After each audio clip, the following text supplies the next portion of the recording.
अस्सलामु अलैकुम वरहमतुल्लाहि वबरकातुहू। अल्लाह करीम की हम्दो सना और नबी इस्लाम पर दुरूद व सलाम के बाद आज की नशिस्त का आगाज़ करते हैं। आज हम एक दिलखराश वाक़या जो कि कश्ती डूबने के हवाले से पेश आया मेडिटेरियन सी के अंदर, उसके ऊपर बात करेंगे, उसकी कुछ हक़ाइक़ के ऊपर बात करेंगे और पाकिस्तान के हवाले से उसकी बात करेंगे और शरई लिहाज से भी इस पे बात करेंगे और पाकिस्तान के हालात के हवाले से भी इसके ऊपर बात करेंगे कि ये वाक़या क्यों पेश आया और इसका तदारुक कैसे किया जा सकता है और हुकूमत इसमें क्या काम कर सकती है। तो आइए इसका आगाज़ करते हैं।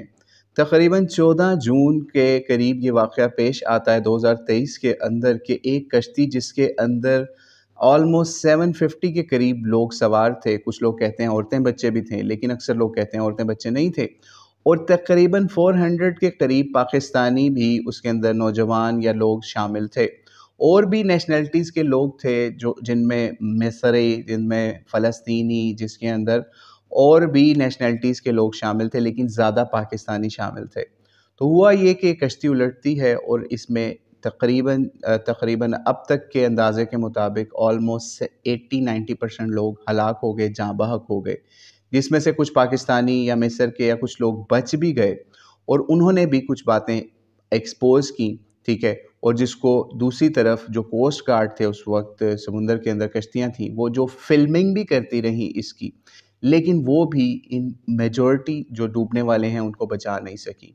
तो आज हम इस लेवल पर गिरे हुए हैं कि हम फिल्मिंग तो कर सकते हैं या ये जो मॉडर्न वर्ल्ड है ये आपको डॉक्यूमेंट तो कर सकती है वीडियो की शक्ल में, लेकिन आपको बचाने के लिए कोई इंतज़ाम नहीं कर सकती। जैसा कि लोगों ने देख लिया इस वाक़े के अंदर कि कोस्ट गार्ड्स के ऊपर ये इल्ज़ाम लगाया जा रहा है कश्ती में से बच जाने वालों के ऊपर, जिनको बचाया भी उन्हीं कोस्ट गार्ड्स ने, ठीक है। अब हकीकत क्या है, अगर वो चाहते तो इन सबको डूबने देते। तो वल्लाहु आलम कि ये असल गेम क्या है, लेकिन बहरहाल उनके पास भी लिमिटेड रिसोर्सेज थे, उन्होंने उस जितने लोगों को बचा सके वो बचा लिया, ठीक है। अगर वो इतने ही ज़्यादा ज़ालिम होते तो वो किसी एक बंदे को भी वहाँ बचने ना देते। वो कहते हैं ना, किसी शायर ने क्या खूब कहा था, साहिल के तमाशाई हर डूबने वाले पर अफसोस तो करते हैं, इमदाद नहीं करते। तो बहरहाल कुछ लोगों ने इनकी इमदाद भी की और कुछ लोग बच भी गए। तो अब इसके हवाले से क्या ये लोग क्यों पाकिस्तान को या अपने मुल्कों को छोड़कर इस तरह गैर कानूनी तरीके से जाने की कोशिश करते हैं यूरोपियन कंट्रीज़ में?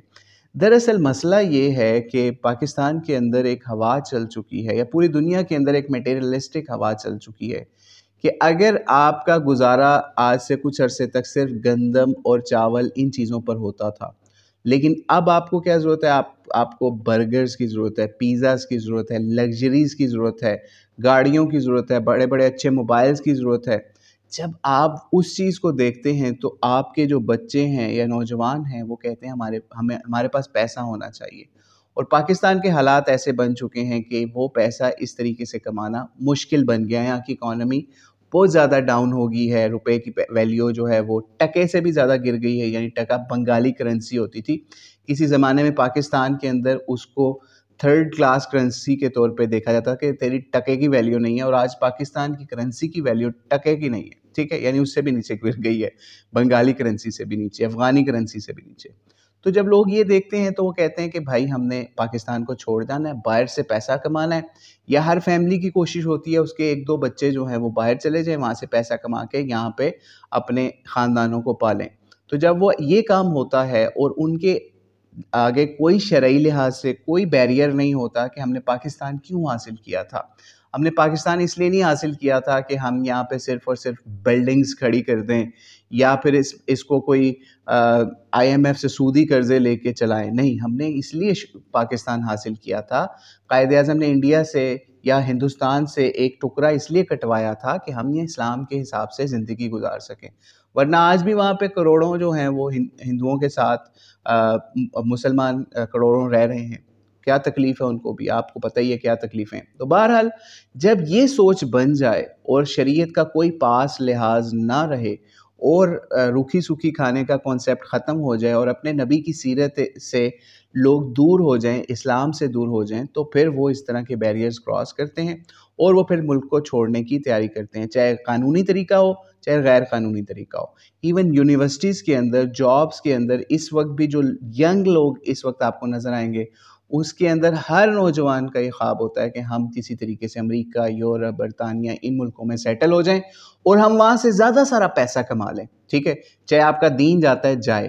نبی علیہ السلام سے ایک مرتبہ صحابہ نے مختلف اعمال کے بارے میں پوچھا، جیسے کہ افضل صدقہ کون سا ہے، قیام کون سا افضل ہے، اور اسی طرح صحابی نے پوچھا کہ افضل ہجرت کون سی ہے۔ مشکات کے اندر، ابو داؤد، نسائی کے اندر یہ روایت ہمیں ملتی ہے۔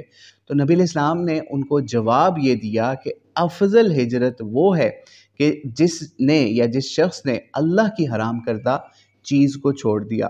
تو جو لوگ اس طریقے سے پاکستان کو چھوڑ کے جاتے ہیں، یعنی کم حرام والی جگہ سے زیادہ حرام والی جگہ کو پسند کرتے ہیں، یورپ کے اندر آپ کو پتہ ہے کہ کس طریقے سے حرام کاریوں کے اوپن لائسنسڈ اڈے کھلے ہوئے ہیں، تو آپ وہاں پہ جاتے ہیں تو کیا آپ کا کیا خیال ہے، آپ کا دین بچتا ہے وہاں پہ؟ آپ کی نسلیں بچتی ہیں وہاں پہ؟ تو کیا کس لیے؟ صرف چند ٹکوں کے لیے یا چند لاکھوں کے لیے آپ وہاں پہ، چند ڈالروں کے لیے یا یورو پاؤنڈز کے لیے وہاں پہ آپ چلے جاتے ہیں؟ تو اس لیے اللہ سے دعا ہے کہ اللہ تعالیٰ اس ملک کے حکمرانوں کو بھی ہدایت دے، جو کہ اتنی حرام کاریاں ملک کے اندر کروانے کے باوجود، ملک کو سود پہ چلانے کے باوجود یہاں پر ترقی کا وہ لیول بھی نہیں اچیو کر سکے جو بنگلہ دیش نے اچیو کر لیا، یا جو انڈیا نے اچیو کر لیا، جو چائنا نے اچیو کر لیا، یا اور تھرڈ ورلڈ کنٹریز نے اچیو کر لیا، بلکہ یہ ڈاؤن سے ڈاؤن ہی جاتا جا رہا ہے۔ اس کی سب سے بڑی وجہ جو ہمیں نظر آتی ہے یا علماء کو نظر آتی ہے وہ یہی ہے کہ جس نام کے اوپر، جس جھوٹے وعدے کے اوپر یہ ملک حاصل کیا گیا کہ ہم یہاں پہ اللہ کا نظام جو ہے وہ چلائیں گے، اللہ کے دین کے حساب سے اپنی زندگیاں گزاریں گے، تو جب ہم نے اللہ سے یہ وعدہ کیا تو پھر ایسا ہی نتیجہ نکلنا تھا کہ یہاں سے لاکھوں ہزاروں مسلمان یا پھر نوجوان یہی اس چکر میں ہیں کہ ہم کس طریقے سے اس ملک کو چھوڑ کر نکل جائیں۔ تو اللہ سے دعا ہے اللہ تعالیٰ اس ملک کی بھی حفاظت کرے، اور حکومت کے لیے بھی ہماری دعا ہے کہ اللہ تعالیٰ ان کو بھی ہدایت دے اس حوالے سے کہ وہ جو یہ نوجوان اس طرح ملک چھوڑنے کی کوشش کرتے ہیں ان کو قانونی رستے دکھائیں، بلکہ اور جو غیر قانونی رستوں سے اس طریقے سے سی روٹ کے ذریعے سے جانے کی کوششیں کرتے ہیں ان کو ڈسکریج کریں، اور جو لوگ یہ کام کر رہے ہیں ان کو پکڑیں، قرار واقعی سزائیں دیں تاکہ اس مسئلے کو کنٹرول کیا جائے۔ اور یہ کوئی پہلا واقعہ نہیں تھا، آخر میں ہم یہ بھی بتاتے چلیں پہلا واقعہ نہیں تھا، اس سے بھی پہلے درجنوں واقعات ایسے ہوئے۔ ایون 2023 کے اندر ہی ایک اور اسی طریقے سے کشتی ڈوبی تھی، ایون اس کے اندر ایک ہاکی پلیئر لڑکی مشہور جو ہے وہ بھی مر گئی تھی یا وفات پا گئی تھی یا جاں بحق ہو گئی تھی، تو شاہدہ رضا جس کا نام تھا۔